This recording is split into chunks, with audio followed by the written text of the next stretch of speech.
नमस्कार छात्रों, बीए द्वितीय वर्ष की इस कक्षा में आप सभी का स्वागत है। द्वितीय वर्ष प्रथम प्रश्न पत्र आधुनिक काव्य में आज की कक्षा का प्रकरण है कुरुक्षेत्र के षष्ठम सर्ग की व्याख्या का भाग 5। इससे पूर्व 4 भागों में हम महत्वपूर्ण छंदों की व्याख्या कर चुके हैं। चलिए प्रारंभ करते हैं व्याख्या का भाग 5। प्रस्तुत छंद में कवि दिनकर मानव की उपलब्धियों को प्रणाम करते दिखाई दे रहे हैं कि किस तरह से मानव ने अपने बुद्धि बल पर संपूर्ण ब्रह्मांड को जीत लिया है। उसकी मुट्ठी में शक्ति के हर साधन बंधे हुए हैं। आज ज्ञान की संपूर्ण सृष्टि मानव की मुट्ठी में बंधी हुई है। तो चलिए देखते हैं इस छंद को। कवि दिनकर कह रहे हैं, यह मनुष्य ब्रह्मांड का सबसे सुरम्य प्रकाश, कि मानव इस जगत का सर्वश्रेष्ठ प्राणी है। यह मनुष्य ब्रह्मांड का सबसे सुरम्य प्रकाश है, कुछ छिपा सकते न जिससे भूमि या आकाश, कि आज यह भूमि और आकाश मानव से कोई रहस्य नहीं छिपा सकते हैं। मानव के लिए उनके प्रत्येक रहस्य ज्ञेय हो चुके हैं।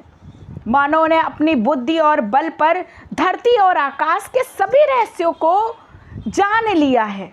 यह मनुष्य जिसकी शिखा उद्यम, कि यह मनुष्य जिसकी बुद्धि रूपी शिखा लगातार ऊर्ध्वगामिनी बन रही है, कि लगातार ऊपर की ओर उठ रही है, कि यह पृथ्वी और आकाश उससे कुछ नहीं छिपा सकते हैं।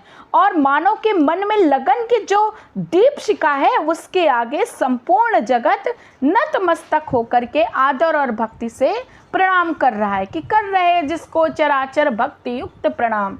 कि आज मनुष्य के अंदर ज्ञान की ये जो ललक है, अनवरत जलने वाली ज्ञान की जो शिखा प्रवाहित हो रही है, उसको संपूर्ण सृष्टि, संपूर्ण चराचर जगत भक्ति युक्त आदर के साथ प्रणाम कर रहा है। अर्थात मानव के सामर्थ्य को सभी शक्तियां मान रही हैं।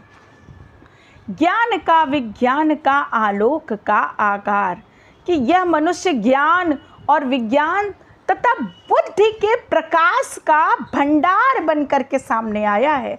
कि मनुष्य ने अपने बुद्धि से, बल से, ज्ञान विज्ञान के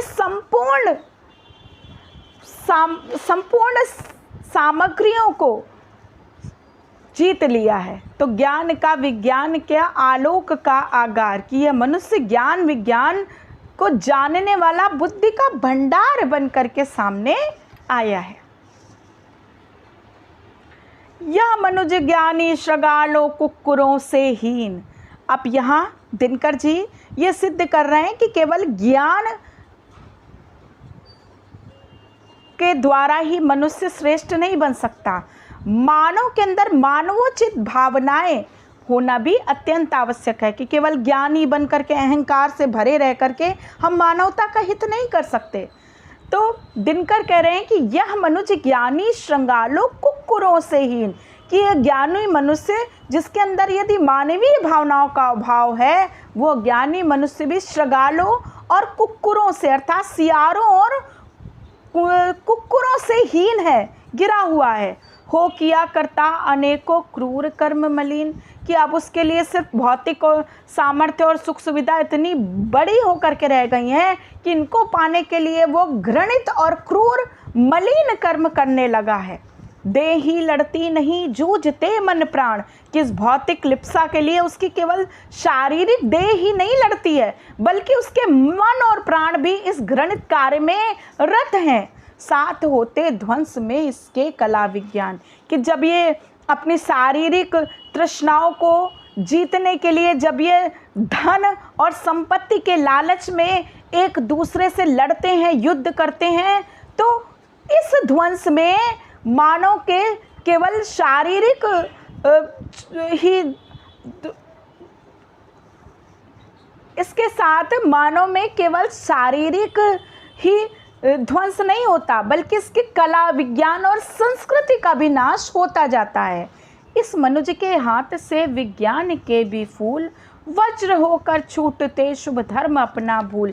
कि आज मानव ने लक्ष्य बना लिया है सिर्फ धन को, सिर्फ भौतिक प्रगति को, सिर्फ भौतिक साधनों को। और इसी कारण इस मनुष्य के हाथ में आकर विज्ञान भी अपने कल्याणकारी कोमल स्वरूप को खो चुका है, कि विज्ञान की शक्तियां भी इसके हाथ में आकर वज्र के समान कठोर हो गई हैं और वे अपना शुभ धर्म भूलकर लोगों के लिए हानिकारक सिद्ध हो रही हैं।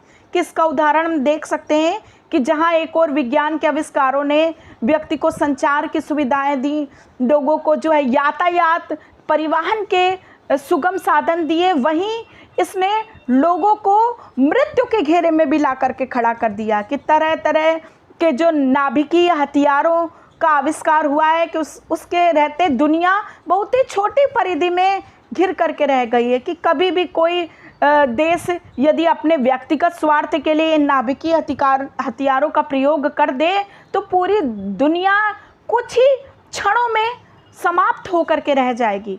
तो आज के स्वार्थी मनुष्य ने विज्ञान को भी लाभदायक से हानिकारक वस्तु बना करके रख दिया है, और इसी कारण इस स्वार्थी मनुष्य के हाथ में आकर विज्ञान भी अपना कल्याणकारी रूप खोकर लोगों के लिए हानिकारक वस्तु में बदल गई है। कि जिस प्रकार फूल जैसा कोमल वस्तु किसी स्वार्थी व्यक्ति के हाथ में आकर वज्र के समान अशुभ परिणाम देने वाली बन करके रह जाती, उसी तरह विज्ञान भी स्वार्थी इस लालची मनुष्य के हाथ में आकर अपना कल्याणकारी रूप खोकर वज्र के समान कठोर और अशुभ परिणाम देने वाली वस्तु बन करके रह गई है। तो इस तरह से हम देखते हैं कि मानव की पाश्विक प्रवृत्तियों का चित्रण किया गया है, और यह मनुज मलिन पंक्ति में प्रतीप अलंकार है। धन्यवाद।